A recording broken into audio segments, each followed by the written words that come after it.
So, what if I told you that everything that you thought you knew about money, investing, wealth, and well being is wrong? You were made to do more in life than just pay bills and get by. The key to even more success? Get your assets together. With generational growth, we're not just talking about wealth. This is about building your version of an incredible life in every area that truly matters: mind, body, business, and self-care. What if I told you there's a life-changing opportunity to help yourself, even now and especially now? I'm KK Hart, an expert on being both well and wealthy. I've spent decades building what's basically my own investment fund, emphasis on fun, acquiring and growing unique brands with capital, partnerships, and strategic support. I'm here to empower you to go further faster with an anti-hustle, no burnout path to getting richer and more financially fit for investing, acquisition, and growing everything you own. Let's grow. Well, that's an interesting way to introduce yourself. I'm KK Hart, an expert on being both well and wealthy. And I want to explain to you what that means and take some moments to introduce and reintroduce myself today. I think the easiest way to approach this concept is to explain to you how I got here and why I'm sharing now. You see, I took a multi-year social media vacation, and with that came so much success and so much personal and professional transition and growth for me. So when I think about coming back, if I can be really honest, the only reason I'm willing to come back is that I don't need to, and I don't have like a flex or a status that I need to promote. I don't have a thing that I need to offer. And so I feel like I can give this really unique topic, especially for women, by the way, the love that it needs and the authenticity that it needs in order to hopefully empower you to your next success in that area. So if I were to start with the question that most people ask me, it's around the money. Where did you get the money to do all the things you've done with it? I'm best known for having 10 businesses. I'm a strategic investor in some really well-known businesses that you likely love and admire.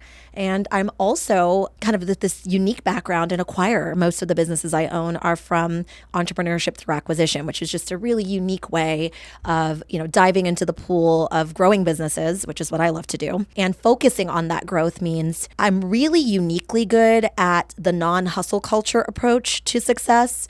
And I think that's why my heart, if I'm being honest, was to come back, because I kind of see what's happened the last couple of years and I cringe at the thought of it, whether it's the amazing transformation and focus on the female founder movement or people who really want to do well, but get stuck in that minutia of the day-to-day and what they need to do to be successful. And then, of course, we're many years past this really historic event in our lives and a first of our lifetime pandemic, which most people found themselves either on the top or bottom equation of their success and their money and their wealth. And I was one of those people who came out on top. And I really thought to myself, I'm a little girl still in my mind from an island that came here, decades ago. I made something of myself. I educated myself. But I really didn't understand, what was that success quotient? What was that unique thing that I did that allowed me to not just be here and have credentials to empower you and to share with you and for you to take me seriously, but also to live the quiet, confident life that I do. So this is where I'll answer the question of how did I make the money to acquire all the businesses and to grow my wealth and my assets so much. And it was really unsexy and boring. I worked for it. I had a really unique career starting out about 20 years ago. I was quite young. I graduated college early and started in the field of behavioral science. At this time, it wasn't really thought of that way. And so I took a very unique approach to behavioral science. I went and worked for a big pharma company. And I always say, don't hold that against me. I have cleansed myself of all the sins of the past. And I really believe I use that skill set for good now. But truly, I was taught with military grade intelligence on the brain, Why do we think what we do? Why do we make the decisions we do? And honestly, how to change that. So I was really good at what I did and started my career super strong. I always joke selling drugs, but also selling drugs, and took that and went to other layers of success in the medical sales industry, everything from devices and biopharmaceuticals and all the stuff that 20 years ago was considered like the best of the best as a job out of college. But I was also 20, so I'd finished college extremely early, and I saw how money was, honestly, it was a tool that I knew I could use for good because I had this unique way of treating money from the very beginning, which is that it really doesn't own me. It doesn't influence me the way it does many people. And therefore, I lived so rigorously fiscally conservative that there was always money left over. So the way the story goes is I was making more and more money and went out on my own to consult for the first time after being in-house at another big company. And my first client came to me and he essentially said to me, I see what you're doing. I don't think I can afford you, but I wonder if I could be your first client and I'd probably be your best client for a while. And he was. And the unique thing about this guy is that he was doing exactly what I do now. He was acquiring businesses, and I think the difference is he was packaging them and reselling them. And so I did that with him for many years, very successfully, and ran all the marketing and the business development around those acquisitions and never thought I was ever going to use that skill again. So in my personal life, cut to the hot mess express, this is where I really struggled. So money came very easily for me because I treated money so uniquely, right? I was never living at my lifestyle, and I made really good money decisions from a young age. And I bought a house, I was 19 or 20, and then I kept stacking my financial decisions based on long-term goals. In my personal life, I really struggled. I think the things that made me very successful from a professional perspective was really the thing that made me very difficult on the personal side. I also came from a broken home, and I grew up here in the States, but I, moved here from another country, and my parents were split, and my mom worked really hard to give me a lot. And so I kind of had a very unique mindset around relationships and around success. And so I was almost exactly what I hate now, which is the idea of like grinding and hustling. That's who I was for those first years of my career. And I want to be honest with you about that because I think if I don't tell you that, then I can't tell you the fast forward, right? The parts that everybody wants to hear and the success and the money and the celebrity clients and all the things people think are so important that are not, to be honest. So for me, I think the big, sliding doors moment happened in my career when in my personal life, I made a huge misstep and I got married and divorced before the age of 30. And that, I don't know, I thought that was going to kill me. Transparently, I had come into money way before that relationship. And so I had a prenup and really fought to enforce the prenup at the end of the marriage.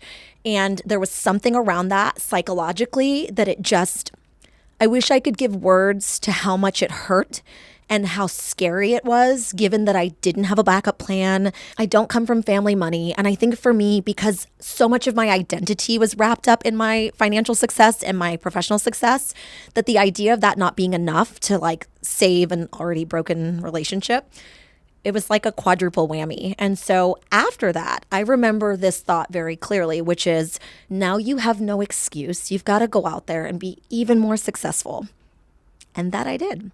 So after I got divorced, I reset my life in so many ways and really focused on my career for many, many years after that. Way more than most people do, because I think the statistics around remarriage is pretty high.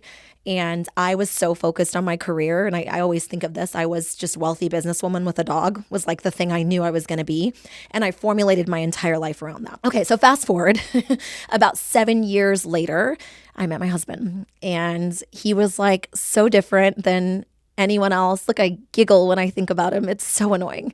He's like no one else I ever met. He's the exact opposite of me with regards to personality. I am like, all the time in your face. And he is just chill vibes all the time. But we had a lot of core values in common, and he was so consistent and so what I needed at a time in my life where I think I could have gotten people in my life that really liked what I looked like and my success and what I brought to the table, but they didn't know me and they didn't take the time to really like acknowledge the me that I was that is so different in so many ways.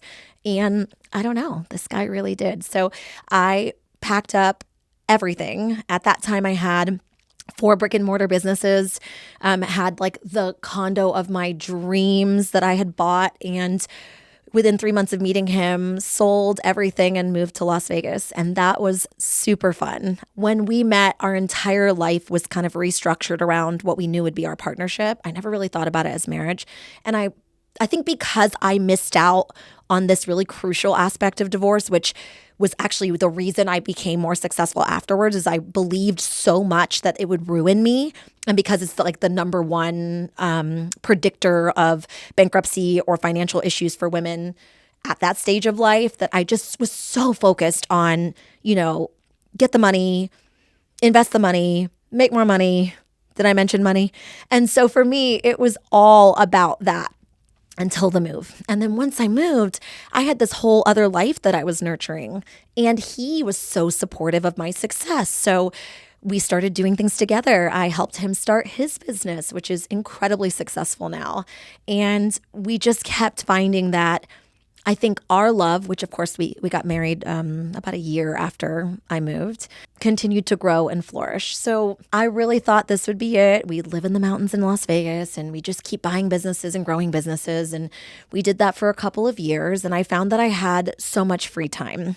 And I'm fast forwarding so much of this story, right? But I kept running into this concept, which is that, can success really be created? And I kept doing it, right? I was creating and recreating success for my clients. And I still do a lot of client work as it relates to being a consultant and an advisor, a mentor to founders and business owners. And then also, what was I seeing in the world? I was seeing that there was almost a K-shaped economy that was happening, that people who were more successful were becoming even more successful, and people who were not were actually struggling more. And I think with that extra time, and I'm keeping it 100 today, with all that extra money, I found myself thinking about what really mattered in life. And I felt so safe in my personal life that I had a chance to really sit back and think through everything. And so one thing that we had vibed on really early on in our relationship was that we were never going to be parents. So as I had all this extra time, I decided I wanted to give back. I'm a big believer in philanthropic giving. And so that's always been something I've done, something my mom taught me very early on in life. It's like, if you're blessed to be a blessing. And so I love to donate. I love to do time, treasure, resources, and some combination of the three for a lot of kind of really important causes that are near and dear to my heart. And there's one that was always there, which was the concept of children in foster care. So this is when the plot thickens a little bit more. At this point, I've become what's now known as work optional. So we had more than enough set aside to be able to retire. And so financially retired means I could kind of choose how I spent my days. And between all the acquisitions and all the investments, and then of course my consulting clients, I was really enjoying work and didn't see a reason to scale back or step down. So I put a lot of extra time into this really interesting niche of being a volunteer for kids in foster care. So that's when I met my kids. And apparently, your girl loves to acquire, because I not only acquired businesses, but I acquired my children. And so I met my daughter and her brother. To make a long story short, on our second visit, as I was their CASA volunteer, she looked at me and said, "You should be my mom." And about 9 months later, no real pun intended, her and her brother moved in and we fast-tracked their adoption. And they've been with us ever since, and it's been amazing. And then again, I had this idea that, okay, now the money's good. The money's been good for a long time, let's be honest. The relationship is fantastic. We are now growing in that we're parents, and in this unique way of being parents, which I absolutely love. But then again, I kept coming back to this question: can success be created? Because now that background as a behavioral scientist is not only helping, businesses go from great to better, which is my niche, and humans and people kind of living their fullest potential and getting through their personal development stucks, which is something I really added in as focus since the pandemic. I found more people needed that kind of support, even when there was money in the bank, even when there was lots of success and notoriety. So I started offering that in the mentorship and the personal development coaching alongside, helping with the business needs. And then I acquired these 2 amazing little humans, and they were like pretty advanced in age for being in foster care. So they were in elementary school. And I really thought I'd take another step back. And I think for me, I would have, except that my kids were really my best success story. And nobody knew how we got there either. So for me, I kept seeing this concept. Can success be created? Is it personal? Is it professional? Or is it some combination of the two? And that's why I'm here. That's why I'm sharing with you. Generational growth is about so much more than just wealth.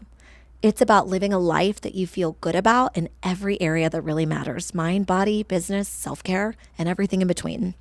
And for me, I'm really excited to share with you the cheat codes that really helped me, even as someone that you would never think of as successful. Frankly, as someone who is not going to flex their wealth and who has been living in stealth. You see how I did that? I think for me, that's why it works, is because I can be honest with you in a way that most can't. And I can tell you for sure that many of the things that you think make you more successful are keeping you stuck. And many times the people who you think are helping you get to that next level of success are actually looking to control you through your money. And I think the biggest unlock for me was taking more and more under my wheelhouse and into my skill sets versus, farming it out and outsourcing it.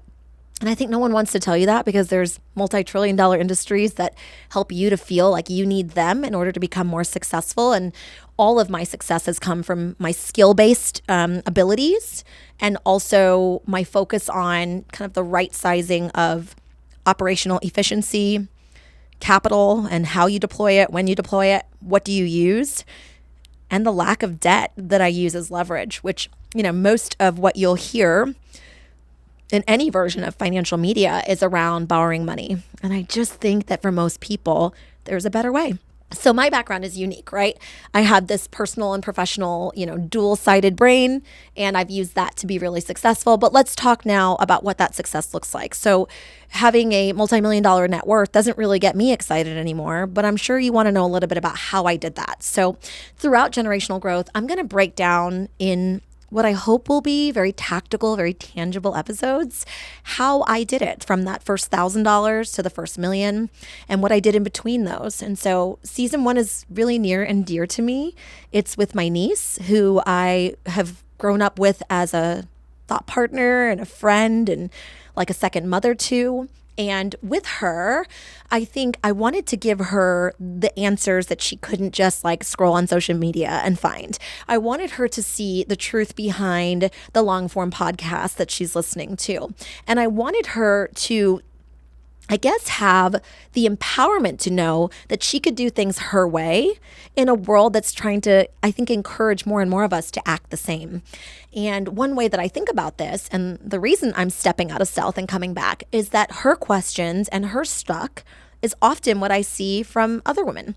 Women are the fastest growing category for creating businesses, and yet very few of us ever make it to even $1 million a year. And those of us that do, I feel like they don't always share, I don't mean this to be controversial, it's just they don't always share the middle, right? They share the highlights reel and the good, and then there's nothing between the very bottom and the good.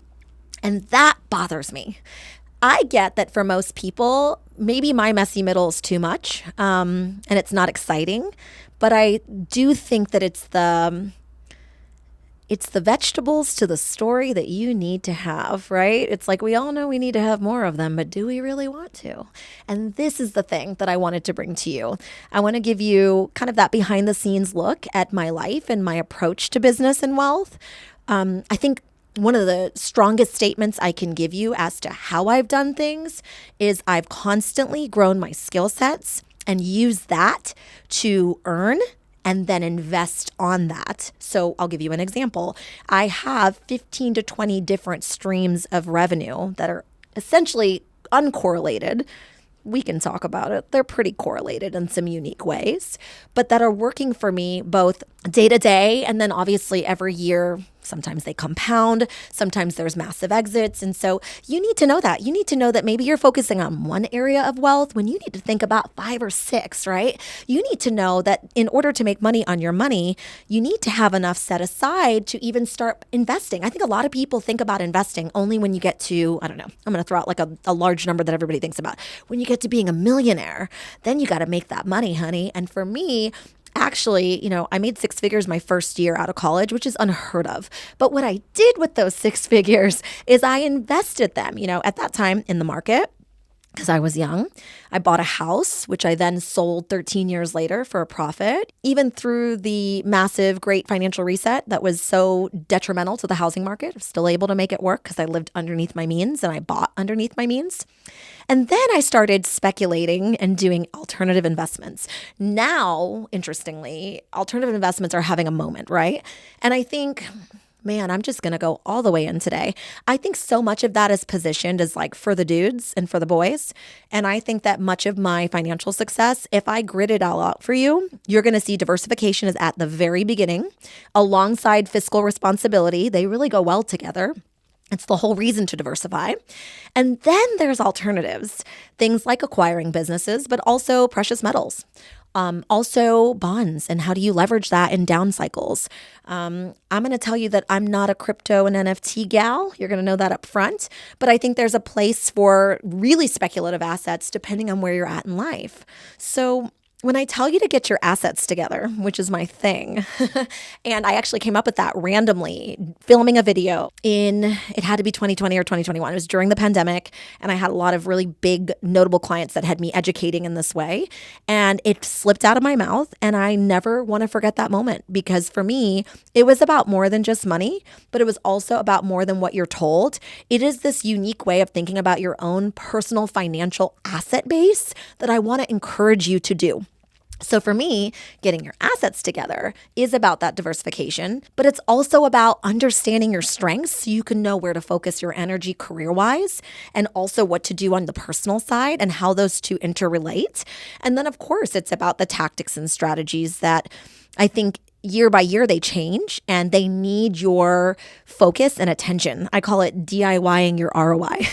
So essentially, my thought process for you is when it comes to your wealth, when it comes to, I think, your financial responsibility, your first responsibility has got to be to yourself. I said it. And that means you have to really think about, what am I spending on? Am I even saving? Like, do I have enough set up for a rainy day? And beyond that, that's where we get to have some fun and think about, how do my skills leverage my capital? And what can I do with that capital given my skills? And this has been the secret to my success. And I think for many people, it seems a little convoluted. It seems like a lot to share. I've been told that I'm a complicated person, and I think I love that about me, because I hope what you're going to get out of this is real talk. It's not going to be perfectly tactical. I'm not on script. And I think that's important so that you can gather what you need to gather as part of your skill set and then move on to the next thing that you need to learn, right? If you're going to be your own asset manager, that means you're going to have real control and real prowess over the thing that most people tend to think that it's either too early or they don't want to focus on it. And I think for me, that's my heart for you, is to encourage you to be more ownership minded about your personal finances, of course, about your professional development, and also about, I think, everything that interconnects those two.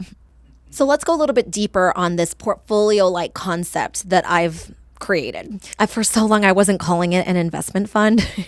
And now it sounds so cool. But to be honest with you, much of what I was doing was in my natural skill set. So I'm trying to disseminate that in every episode for you. You're going to see me try to really explain and conceptualize, but also just kind of demystify certain aspects of what I've done.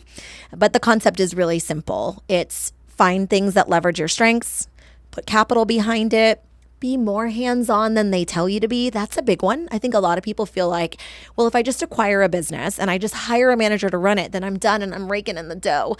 And actually for most people, they're not going to tell you this, but they're struggling with that lack of control because now someone else is running the asset that they're supposed to have ownership over. And thirdly, they're not getting the margin they want because they have not thought strategically about how to run it and to focus on profit. And those are my unique skill sets. You know, when I think about the portfolio approach, there's a couple reasons why it matters. One, diversified revenue is fantastic. For instance, when a product business is having a high, maybe the service business is having a low. Maybe when you're working with direct to consumer, there are different sell cycles, and yet B2B has its own sell cycle that is sometimes offset of that.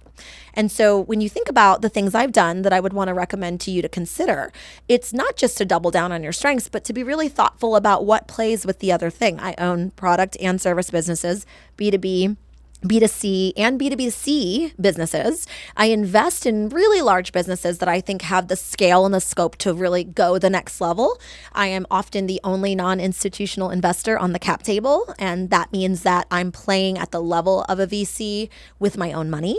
And I really believe that that's the best way to play in this space. Personally, it works for me because I have the skill set, but it also provides me the outside returns that most people are looking for when they think about startup investing, as an example. The other thing I think about is balance, right? So when I invest in a large business, I'm also thinking about the things I don't have control over, because as an acquirer, I'm used to having 100% ownership. And when you're buying into a startup or into a business, you're actually only buying a piece of that, right? And so that comes with different upsides and downsides. But how do I balance those two out in a way that's, beneficial for me and beneficial for the partners that I have? So I think that's another thing that I think about with the portfolio approach is it's more about synergy, going slow, taking your time, and of course, making sure that you're getting the returns you want and you're knowledgeable about what it would take to get there. So that blind, trust the person, spend the money, do all the things that look good on the outside is not often what it should be on the inside in order to be more successful. So I'm a very hands-on investor, a very hands-on acquirer, and proudly I can tell you I do that because I get better returns and I absolutely love what I do every day. I still wake up every day excited for work, whether I'm meeting with a client, I'm looking at a deck for an investment, I'm managing or rebalancing some aspect of our portfolio. It's just the thing I love to do. And if it's not the thing you love to do, you probably shouldn't be doing these things. I think this mindset of set it and forget it gets a lot of people into trouble. And I think for me, if I'm honest, it's made me a lot of money because I don't do that. And that's not really a high value proposition thing to share with people, because then I can't scare you into some sort of purchase or some sort of, guruship relationship with me. So for me, when I work with someone, I'll give you the breakdown because I think it's quite interesting for some people. 50% of what I've made has been on consulting, coaching, mentoring, and advising. And then about 30% is on investments. So like raw, acquisition, strategic investments, venture capital, private equity. I'm an LP in a venture capital firm. I'm a general partner on the private equity side. And so I get a piece of that management. And then on top of that is, other flat rate, precious metals, bonds, stock market, of course, kind of anything else that kind of mixes into that is the remaining 20%. But what's interesting is where I've made all my wealth is the opposite of that. So I would say that 50% shifts to about 20% of my earnings. And that's because that money is, it's cash flow, but it's stable, consistent, and it's not rocket ship to the moon. It's not a J curve all the way up. And then 30% of that is the more stable assets. And then 50% of that is the rocket ship to the moon stuff that everybody gets excited about. And so the stability that the cash flowing businesses and the ability to sell my skills has allowed me to do has actually led to being able to invest in the things that give me the greater returns and enjoy both. So I hope that's helpful to someone who's thinking about how do they structure their skills and their mindset, and of course, their investments.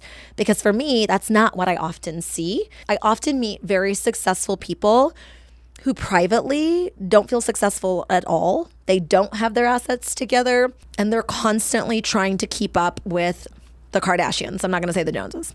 And so they look the part, they act the part, but they don't actually have that depth of success. And so when I'm talking about things like the tax code and how I leverage that so that I can be really smart with my money, they're looking at me like, no idea what I'm talking about, because for them, there is no money left over at the end of the year, or they're not managing their assets in a way that's strategic or intentional or proactive, all things that I really believe are, necessary and important. And so while someone may look really successful on the outside, whether it's notoriety and fame, they are good looking, so they look the part, they're well known with regards to maybe being online, so little of that has to do with true success. And so as I keep coming back to that question, can success be created? I think one of the biggest flexes that I did is I completely took myself off of social media for a couple of years. And that shocked me for only one reason. I was even more successful those years. I made even more money. My clients had record success. And I loved that private time, that quiet time with my family, and especially with my kids being so young still and needing that little bit of extra support. It's been fantastic. So I think my hope for you is to get you off the hamster wheel, to not have you be like the me in the beginning of my career and be all focused on the hustle, but also to kind of inspire you that there is a more balanced approach to life. There is more excitement in the minutia to life if you do it right. And I think that's the thing that gets me excited to share with you more than ever. So let me give you some ideas of maybe concepts and thoughts that I want to start you off with as you go through season 1. Season 1 is really about my start. And so you'll see as I speak to my niece, who's Gen Z, and I am what's considered an elder millennial.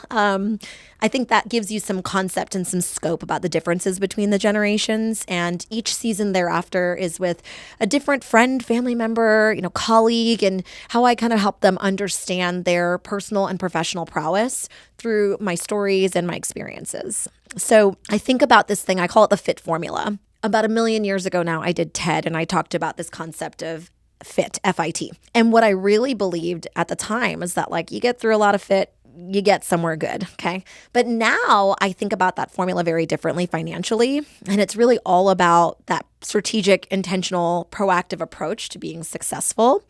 And I think what no one tells you is that ownership is probably the number one easiest way to get and maintain your wealth. It's real easy to make some money. It's actually quite challenging to hold on to that money and have that money grow for you. And I think that's the thing that frustrates me so much that I'm coming out of stealth. It's I'm kind of tired of conversations where I step off a stage, I'm speaking to people who are already at some level successful. And so I'm expecting them to have the ability to take action on what I share. And then there's the person who shares with me quite trepidatiously that they're nervous to tell me that they're not as successful as they look on paper or on screen. Or as I'm talking about getting your assets together, people who you would think had the ability to do that have not. Or to be transparent, I live in this neighborhood where people think they've made it to live there. And so many of them, I suspect, are also struggling even with a lot. And I think it's driving me insane. And I think the reason for that is I know there's a better way. I'm living a better way, and I've lived the wrong way. So I can actually tell you from my perspective the benefits of this quieter way of living. And so I'm not following a trend. I'm not going to tell you to do everything I do perfectly. This is not financial advice, but it is, I think, a bit of a movement that I want to lead around ownership. And that may be acquisitions. To be honest, growth through acquisition, entrepreneurship through acquisition is probably the favorite thing I've ever done in my career. And I think, side note, acquiring my kids is probably my favorite thing personally, with the exception of, meeting my husband. But I think there's something really unique and beneficial to creating a blueprint that makes sense for you. And I'm not going to pretend that my blueprint is perfect for everyone, but I am going to tell you that you need to think about what makes sense for you, right? What works for you moving forward and who you really want to be at the end of this. Money is not the end all be all. It is simply a magnifier of who you already are and a tool that you can either use for good or use for evil. So for me, not to sound all preachy, but use your powers for good and figure out what that means for you along the way. That's the purpose of generational growth. It's about so much more than just wealth. So as someone who focuses on growth for a living, right? That's where I've made all of my financial success, is growing businesses, helping people really diversify their skill set and their assets, and really had these very tangible, very marketable skill sets myself, just having to dive into the deep end of the pool of a very unique landscape 20 years ago and continue to zig and zag with the industries that I was in. My focus has always been fitness, beauty, health, wellness, the future of work, and the future of money. And so that's my entire investment philosophy. It's also where I own businesses and also where I consult and advise businesses. So it's nice because I have a very diversified approach to how I use that skill set and to where I fit into those industries. But the core, oh, this is good. I really wanted to make sure I shared this with you. The core of all of those that I think has made me most successful is that I focused on an ideal client instead of just one business or one type of business, one skill set or one type of skill set. And the reason that matters is, again, it's about balance in more ways than one. And so when I think about that, I think one of the best ways to create your own formula is to think about where you want to play, where you're strong, and where you want to kind of put yourself out there for the future, right? For the next 5 to 10 years. And so when I think about that fit formula, ownership is a big part of it, right? Having assets that are tangible would be another. I know this is kind of countercultural, but I do believe that an asset you have control over and an asset that you can see, touch, understand, intellectual property is always going to be more successful than something that's so speculative and so not in your, ability to do anything with. So I'm a big believer in that. And then I also think about kind of valuing the right things. I can't tell you how many times people are, asking me about my net worth, and it's not a flex I want to give. It's not a number that I care so much about. I work because I like it, not because I need it. And so I can tell you for sure that that's not the right thought that is going to get you to where you want to be. So I always think instead of net worth, it's really around your ownership, around your cash flow and how you manage your tangible and intangible assets. And then it's really this sounds mean, but it's really around this ability to shift. I always say shift happens. And I think a lot of people, even when they're really successful, they've focused on one thing for so long, or if they've done this one skill for such a length of time or at such level of success that the idea of shifting keeps them from their next level of success.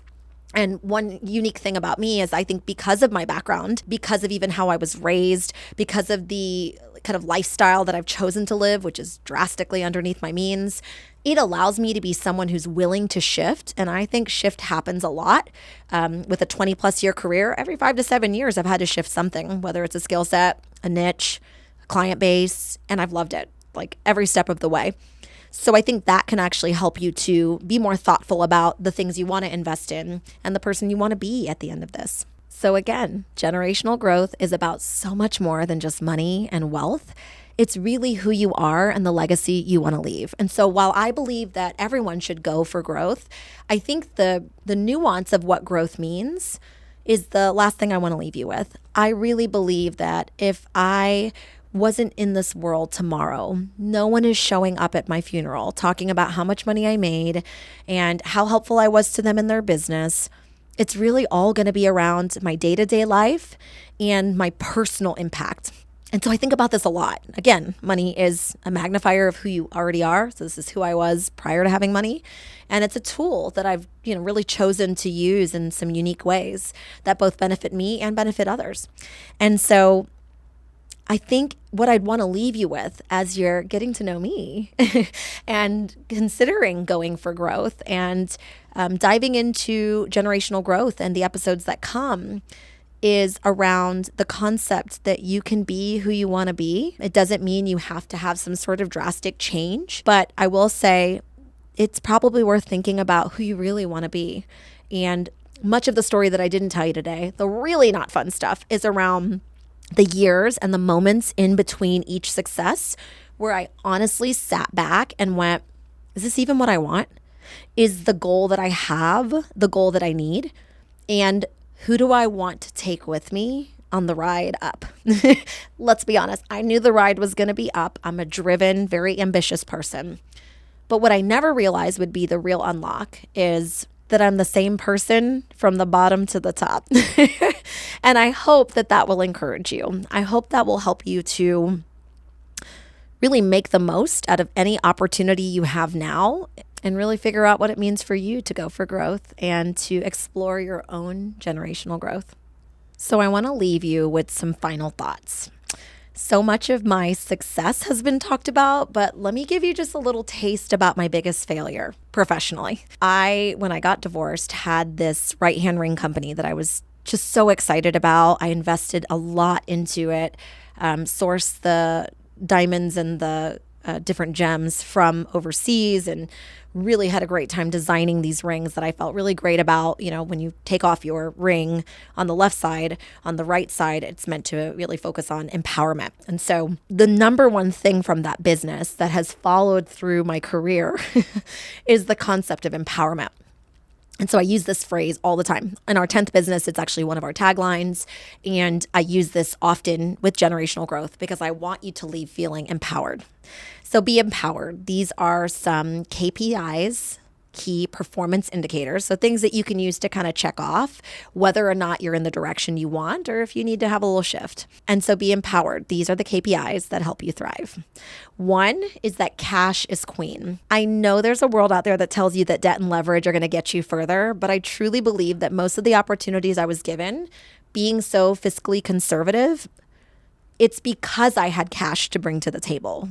And what that allowed me to do was have a strong deal flow, have the ability to acquire assets, usually under market value, and be able to turn them around, be profitable, and then not have to be desperate for an exit. So I'm just making the money every year, which is my favorite thing to obsess about and be annoyed about every single year at tax time.